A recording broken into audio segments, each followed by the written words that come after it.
The Theruvian Colosseum had hosted 10,000 fights across 4 centuries of galactic entertainment. It had seen champions from 42 species, blood and colors no human painter had ever named, and deaths that drew applause from crowds numbering in the millions across the broadcast networks. It had never hosted a human before. That was the first mistake the Conclave made. Kale first saw the girl when the processing drones herded her through the intake corridor alongside 11 other condemned fighters. He was a guard captain, 12 seasons, no incidents, a reputation for quiet professionalism that had kept him in his post long after more spectacular colleagues cycled out. He watched new fighters the way a farmer watches weather, not with fear, just attention. She was small. That was the first thing he registered. Smaller than the Vreth Berserker, smaller than the twin Ashen mercenaries, smaller by half than the Gondali pit fighter who'd arrived with a cage of trophies. She was dressed in the standard-issue gray tunic the intake officers assigned to all condemned. No armor, no weapons, just soft fabric and pale skin and dark hair pulled back from a face that looked almost bored. Almost. Kale had been doing this long enough to know the difference between a fighter who was resigned and one who was calculating. Her eyes moved in patterns he recognized. Exits, sight lines, structural supports, guard rotation intervals. She wasn't scared. She was studying. He flagged her file before she'd made it 20 steps down the corridor. Asterisk species, human. Origin, Earth, Sol system. Classification, Deathworld, category Omega, asterisk. Kale stared at the classification for a long moment. Then he looked back at the girl. Category Omega. The Conclave's highest environmental hazard rating, reserved for worlds that produced life so aggressive, so overbuilt for survival, that most xenobiologists refused to visit them without full containment protocols.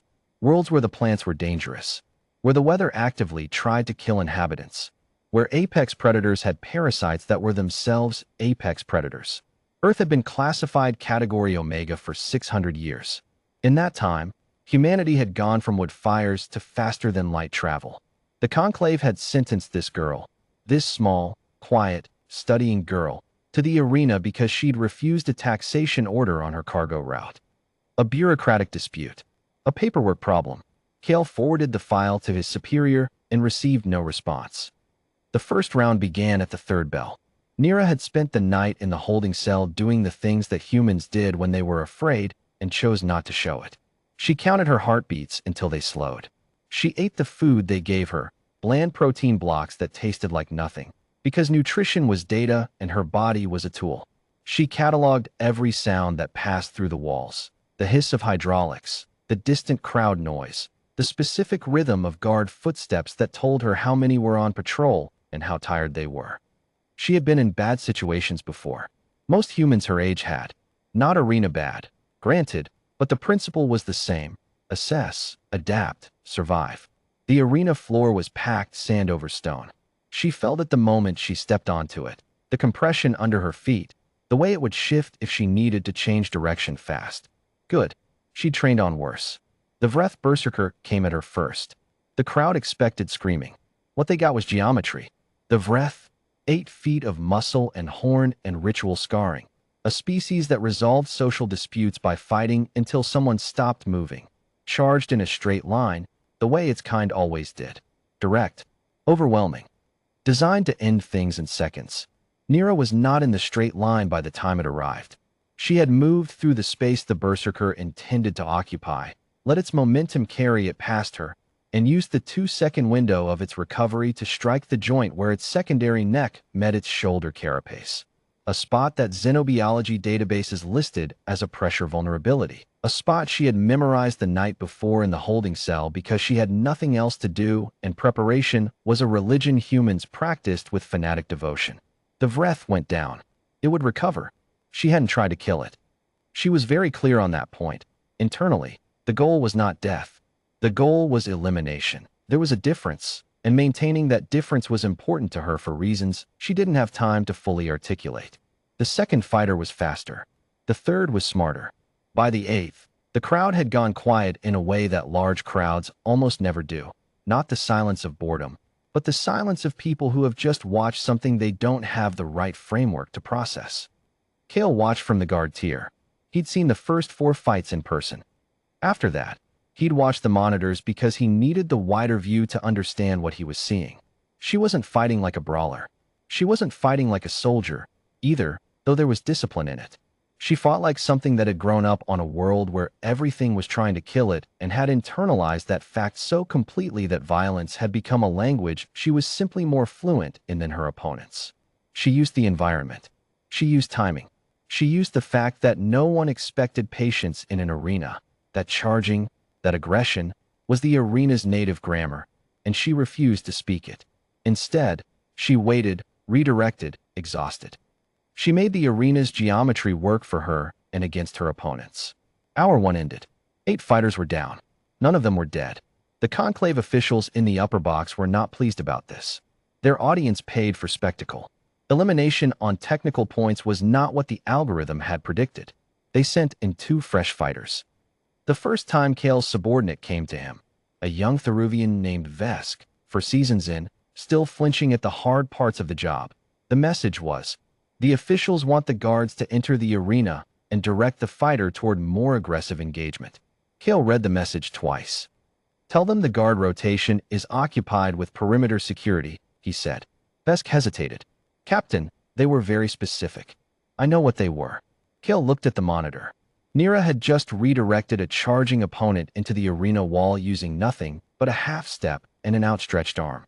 She hadn't even looked winded. Tell them the rotation is occupied. Vesk left.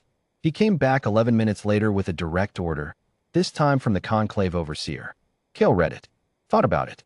Tell them there is a structural issue with Gate 7 that requires my personal attention. Is there a structural issue with? There is now. By hour 2, 3 of Kale's guards had developed independent reasons not to enter the arena. Vesk, to his credit, had not needed to be asked twice after the first time he'd watched the replay of Fight 6. What was happening in the arena was not something a guard with functional survival instincts wanted to stand near. Nira was tired. She was honest with herself about that. Humans weren't inexhaustible. They were just stubborn in ways that looked like inexhaustible to species who gave up when exhaustion hit. She was burning through reserves now, glucose, adrenaline, the particular grim fuel of spite, but the math still worked. She could read the remaining fighters. She understood their patterns. She had been cataloging them since the first bell. She had also noticed that no new guards were entering the arena to interfere. That was interesting data. Someone with a guard uniform and 12 seasons of quiet professionalism had apparently decided that their job description did not include walking into an arena with her.